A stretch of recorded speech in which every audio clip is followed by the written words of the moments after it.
the 2012 to 2013 Miami Heat, the championship apex of the Big Three super team. It's easy to simply remember this team for the dominance of their three stars, but in this season especially, they were so much more than just that. They had depth, shooting, a great coach, and a defensive mindset that made them difficult on both ends of the court. Starting at the point guard position was the 6'2" Mario Chalmers. He certainly wasn't one of the stars that made this group a super team, but he was a key piece nonetheless, as he put up over 8 points, 3 assists, and 1.5 steals on 43% shooting in 26 minutes per game. He was also one of their reliable floor spreaders, as he had a career year shooting 40.9% from three-point range. At the shooting guard spot was the dynamic Dwayne Wade, who wasn't quite in his prime anymore, but was still one of the best at his position, as he averaged about 21, 5, 5, and 2 steals on 52.1% shooting. Wade, as usual, was elite on both sides of the basketball, as he was well above league average in steals and blocks among guards. Starting at small forward was arguably the greatest version of LeBron James we've ever seen in an obvious MVP campaign. At this point in his career, he had the perfect blend of experience, maturation, athleticism, and confidence, as he was now the clear leader of this team.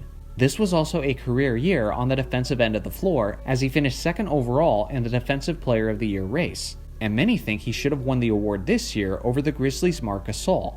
LeBron put up his typical stat line of 26.8 points, 8 rebounds, 7.3 assists, and 1.7 steals on an unbelievable 56.5% shooting. That level of efficiency from the field is impressive for a center, but for a small forward, it's basically unheard of. This was also the best year of his career from three-point range, as he shot an elite 40.6% from that distance. It was an all-time great season in terms of superstar efficiency. At one point, LeBron had 6 straight games where he scored at least 30 points while shooting at least 60% from the field.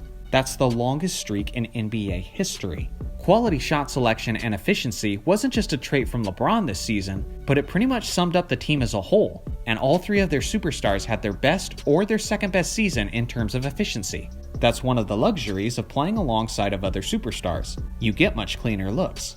Starting at power forward was the 6'8" Udonis Haslem, who certainly wasn't putting up monstrous stats, but he did provide toughness and veteran leadership.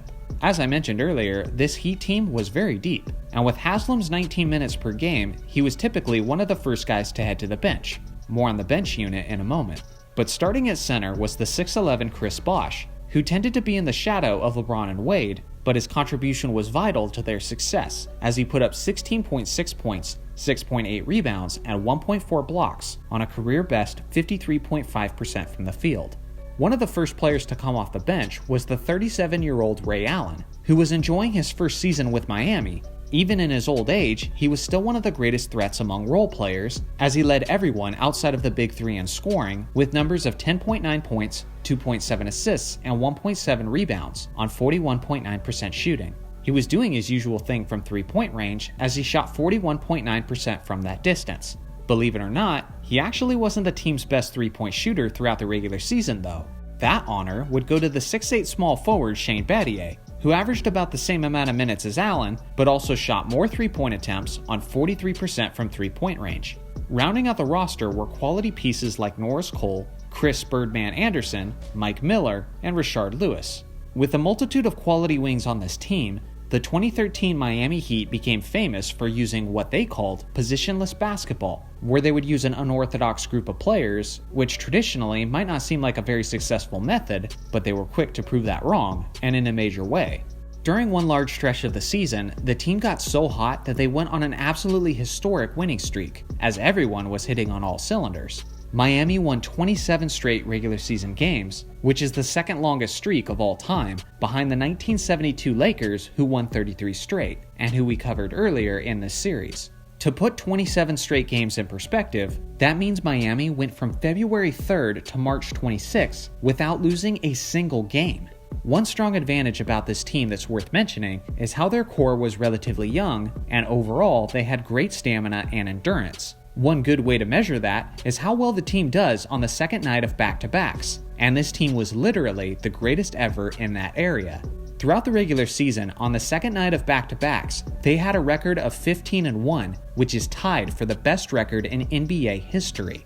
When we look back on the glory days of this team, it's easy to simply look at the slashers in Dwayne Wade and LeBron James, but collectively, they were absolutely dangerous from the perimeter, as the Heat had 5 guys who shot at least 3 3-point attempts per game while shooting at least 40% from that distance, which was LeBron, Mario Chalmers, Ray Allen, Shane Battier, and Mike Miller. Looking at the results of this group over the 2013 season, we see that the Heat finished with a league-best 66-win season. They statistically had the 9th best defense and the 2nd best offense overall that season. They beat teams by an average of 7.8 points over the course of the year. They went through the playoffs with a 16-7 record on their way to the championship, and they had that season's MVP, who was LeBron James. Through the East playoffs, they swept the Milwaukee Bucks in the first round, comfortably dismantled the Bulls in the second round, and then eliminated the Pacers in the East Finals in 7 games. The NBA Finals were an absolute classic, which included maybe the most clutch shot in basketball history when Ray Allen did what he was brought on to do and hit a big 3 to extend the series, before Miami eventually won in the 7th game. If San Antonio had won, then their 2013 squad may have been in the series as well, but ultimately Miami came out on top and solidified their place among the great teams of basketball lore. If you're looking for a GOAT team candidate with young, athletic star power, positionless basketball, an array of shooters, a defensive-minded team, and one of the greatest players of all time at the very height of his powers, then the 2013 Heat may be the team you're looking for, as they have a somewhat underrated case for the title of greatest team in NBA history. Is this team the best of the best? If not, who could beat them in a 7-game series? Let me know in the comments below. Thanks for watching as always, make sure to like and subscribe for more basketball content, and I'll see you guys in the next video.